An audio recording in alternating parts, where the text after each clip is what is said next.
Assalamualaikum warahmatullahi wabarakatuh.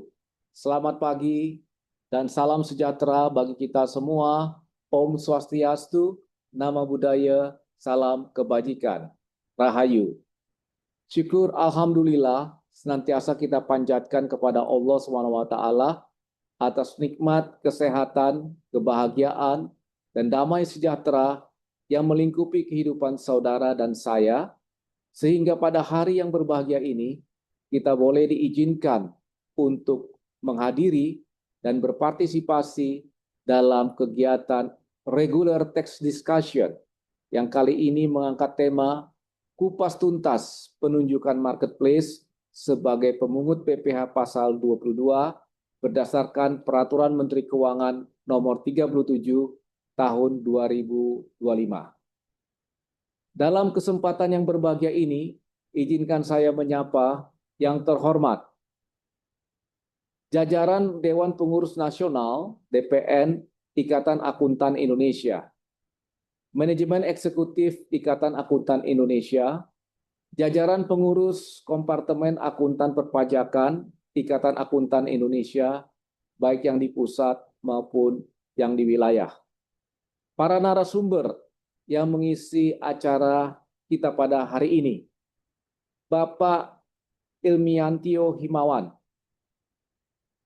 Kepala Seksi Peraturan Pemotongan Pemungutan PPh 2, Subdirektorat Peraturan Pemotongan dan Pemungutan PPh dan PPh Orang Pribadi, Direktorat Peraturan Perpajakan 1.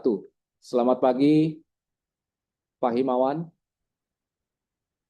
Bapak Hilmi Indrianto, Ketua Umum Asosiasi E-Commerce Indonesia. Selamat pagi, Pak Hilmi.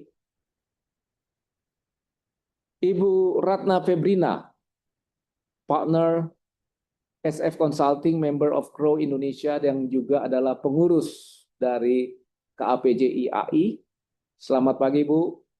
Selamat memimpin, memandu acara pada pagi hari ini. Yang saya hormati peserta hadirin dan undangan yang berbahagia.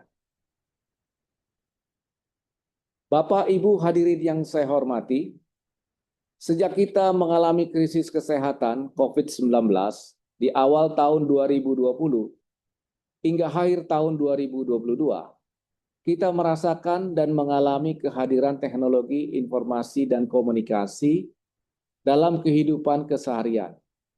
Ketergantungan yang begitu besar terhadap teknologi informasi dan komunikasi tersebut di masa krisis kesehatan tersebut telah melahirkan ekonomi digital sebagai bagian dari ekonomi global. Lahirnya ekonomi digital telah mempengaruhi metode dan cara masyarakat melakukan transaksi ekonomi untuk memenuhi dan mengisi kehidupan keseharian. Sebagian besar masyarakat global maupun di Indonesia telah terbiasa memenuhi kebutuhannya dan bahkan keinginannya untuk bertransaksi melalui media platform atau sering kita sebut marketplace. Hal ini mungkin disebabkan oleh kemudahan, kepraktisan, dan pertimbangan ekonomis lainnya yang menjadi keunggulannya dibandingkan pasar konvensional seperti mall, supermarket, ataupun pasar tradisional. Transaksi ekonomi digital bertumbuh begitu pesat, terutama pasca krisis kesehatan tahun 2020 hingga 2022, di mana nilai ekonomi digital Indonesia pada tahun 2022 tercatat sebesar kurang lebih 77 miliar US dollar atau sekitar 1.176 triliun, dan kemudian bertumbuh menjadi 90 miliar US dollar atau sekitar 1.420 triliun rupiah secara nasional di tahun 2024.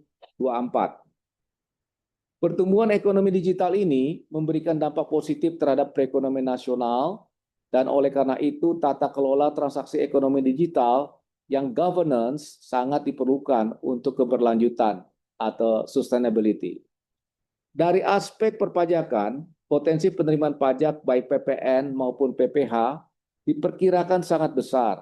Oleh karena itu, perlu kebijakan yang dapat menghimpun penerimaan pajak yang memenuhi aspek keadilan kesederhanaan, tidak diskriminatif, kepastian hukum, dan ekonomis.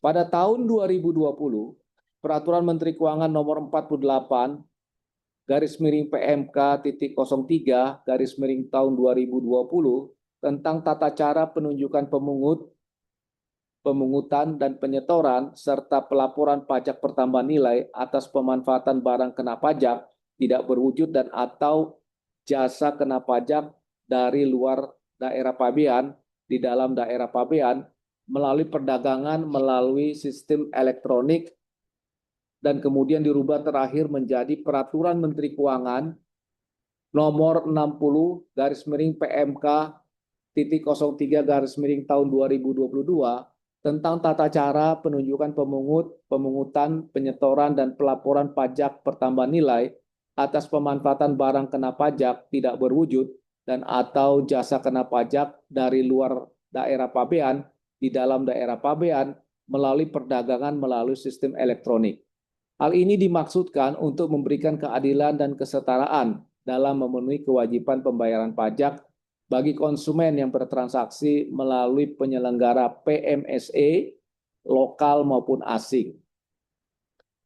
Selanjutnya pada tahun 2025 terbit Peraturan Menteri Keuangan Nomor 37 tahun 2025 tentang penunjukan pihak lain sebagai pemungut pajak penghasilan serta tata cara pemungutan, penyetoran, dan pelaporan pajak penghasilan yang dipungut oleh pihak lain atas penghasilan yang diterima atau diperoleh pedagang dalam negeri dengan mekanisme perdagangan melalui sistem elektronik.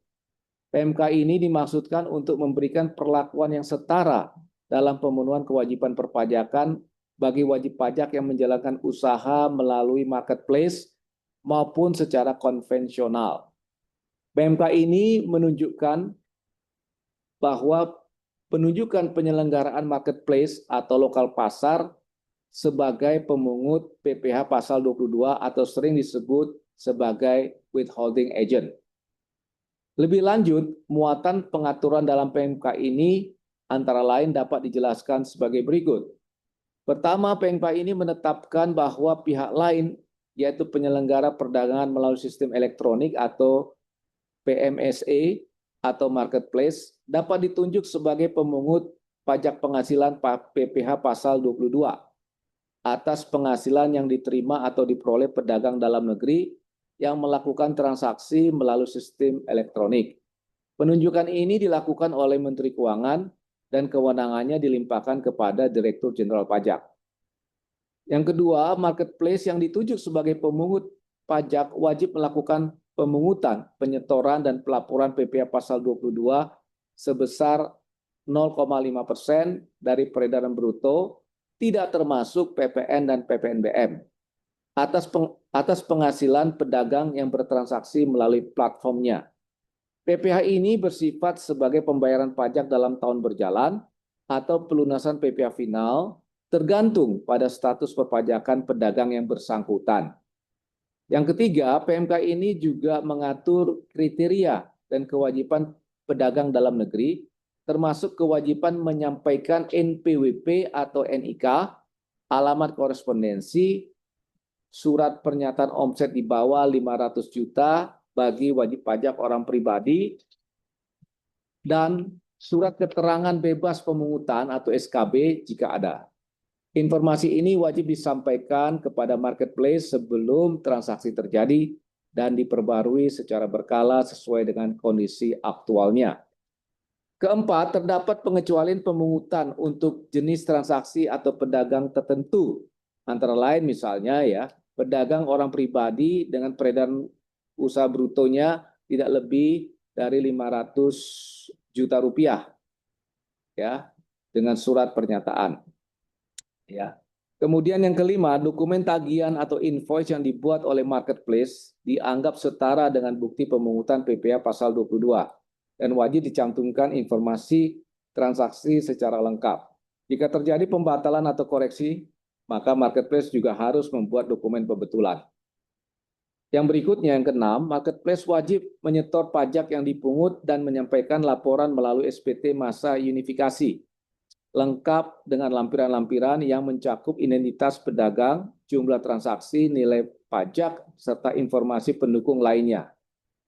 Berikutnya, PMK ini juga memuat sanksi administrasi apabila marketplace tidak memenuhi kewajiban pemungutan, penyetoran, dan pelaporan, baik berdasarkan ketentuan perpajakan maupun regulasi sistem elektronik lingkup private.